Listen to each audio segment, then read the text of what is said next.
嘿，大家好，歡迎嚟到我嘅頻道。今日我哋嚟聊一個超級有趣，亦都常常引起爭議嘅話題：粵語到底從邊度嚟？你有冇聽過呢種講法？有人話粵語係南蠻缺舌，就好似鳥叫一樣難聽、野蠻，但亦都有人話粵語先至係真正保留咗古代漢語嘅活化石，比普通話仲要古。呢兩種睇法聽起嚟完全相反，對吧？你心裏邊係咪亦都好奇真相到底係什麼？其實呢個唔係一個非黑即白嘅問題。今日我就根據歷史語言學嘅研究，帶你一步步揭開粵語嘅身世之謎，從上古時代到秦漢五胡亂華，再到佢為乜嘢能夠保留咁多古音，我哋會聊得深入，但係絕對輕鬆易懂。準備好啦咩？開始。先從最開始講起，上古時期，亦即係秦朝統一之前，現在嘅廣東、廣西呢片嶺南地區住嘅主要係百越族群，佢哋嘅語言好可能屬於壯動語系，同中原嘅漢語完全不一樣。中原人將南方呢啲族群統稱為南蠻，呢其實更多係政治同埋文化嘅標籤，而唔係真係講佢哋嘅語言有幾蠻哩。你想想睇古代中原人睇南方，就覺得嗰係邊遠野蠻之地，自然什麼都帶點貶義性嘅。咁粵語係從什麼時候開始出現嘅呢？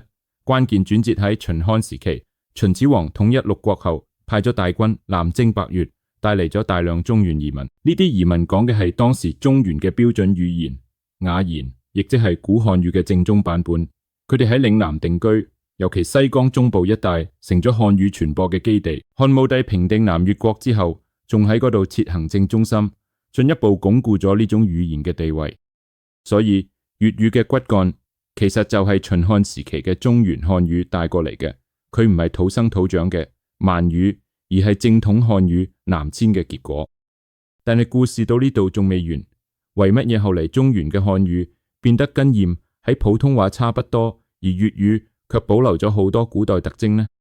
呢就要講到一個歷史大事件：五胡亂華。魏晉南北朝時期，北方被游牧民族統治咗270幾年。中原語言受到巨大衝擊，大量嘅民族融合，讓原本嘅雅言幾乎消失，取而代之嘅係受北方民族影響嘅官話系統。好多古漢語嘅特徵，比如入聲、複雜聲調，喺北方逐漸簡化或丟失。但嶺南呢，佢被五嶺山脈同埋海洋隔開，相對穩定，冇經歷咁劇烈嘅動亂。雖然亦都有中原難民南逃，帶嚟更多漢語，但係整體嚟講，嶺南嘅語言環境比較隔離，所以秦漢時帶嚟嘅古漢語喺呢度變化得慢得多，保留咗更多中古漢語嘅特徵。你有沒有諗過，北方因為戰亂同埋融合，語言變得快；南方因為隔離，語言變得慢。呢個唔係粵語更古老，而係佢變得慢而已。語言沒有新舊之分，只有變化速度嘅不同。當然，粵語亦都唔係純粹嘅中原漢語複製品，佢仲融合咗當地百越語言嘅底層，仲有戰國時期嘅楚語影響。楚國勢力向南擴張嘅時候，就已經將一啲漢語方言帶到南方，成咗中介。所以粵語係個複合體，主體係中原雅言，疊加咗後來嘅移民漢語，再混入本土元素。嚟講下大家最感興趣嘅古音保留吧。呢個亦都係粵語被稱為古音活化石嘅理由。首先，最明顯嘅就係入聲。古漢語嘅字好多以 PTK 結尾，呢個叫入聲。喺普通話裏邊，入聲早就冇咗，分到其他聲調去。但係粵語完整保留。舉幾個例子：一啲國，普通話發音過係平聲，粵語發音國係入聲 K 結尾短促。二粵，普通話發音粵係去聲，粵語發音粵係入聲。T 結尾。三發，普通話發音 farsh 係上聲，粵語發音法係入聲 T 結尾。聽得出嚟嗎？粵語讀起嚟更短更脆，呢個就係古漢語嘅味道。第二，聲調系統超複雜，粵語有陰平、陽平、陰上、陽上、陰去、陽去，加進入聲，總共9個調，實際聽起嚟6到9個。普通話只有4聲，呢個複雜嘅聲調正係中古漢語嘅延續。第三，古詞彙喺粵語裏邊仲活生生用住，而家就係現在，冇就係沒有，佢就係什麼，比就係給，就係騙。呢啲喺普通話入邊早就變成書面語或者消失咗，但喺粵語日常對話入邊超常見，甚至同唐代嘅韻書切韻比對，粵語好多音都驚人哋接近。呢個唔係話粵語就係唐代音，而係佢走嘅嗰條演化路偏離中古漢語比較少。但係有趣嘅係，古代中原人卻把嶺南語言叫缺舌像鳥叫一樣難聽，呢個係為乜嘢？呢個背後係權力同文化嘅問題。南蠻缺舌根本唔係客觀描述語言，而係政治標籤。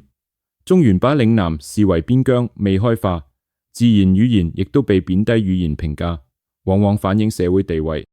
當嶺南地位低，語言就被罵。到唐宋嶺南富起來，記載就變得客氣多啦。呢個有幾諷刺？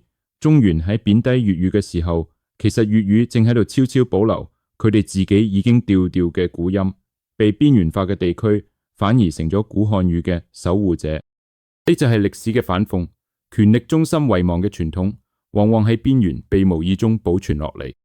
總結嚟講，粵語嘅身世係複合嘅：一，佢源於中原秦漢移民帶嚟嘅正統漢語；二，因為地理隔離同埋穩定環境，保留咗大量中古古音，呢個係被動嘅結果，唔係佢特別厲害；三，同時融合咗百越、楚語等本土元素；四，南蠻缺舌嘅標籤只係權力話語，唔係語言事實。粵語唔係蠻語，亦都唔係純粹嘅上古遺傳，而係漢語喺特定歷史環境下演化嘅獨特分支。佢承載咗漢語嘅記憶，亦都提醒我哋語言多樣性多寶貴啊！邊緣語言往往保留咗中心丟失嘅嘢。今日傾粵語嘅故事，其實亦都係所有被邊緣化語言嘅故事。當我哋用科學嘅眼光去睇，而唔係權力嘅眼光，就會發現每種語言都有自己嘅歷史深度同埋價值。你點睇？你係粵語母語者嗎？定係第一次聽呢啲？歡迎喺評論區分享你嘅諗法。如果你覺得呢個視頻有意思，記得點讚、訂閱、開鈴鐺。下次我哋繼續傾更多語言或者歷史話題。多謝收睇，我哋下期見，拜拜。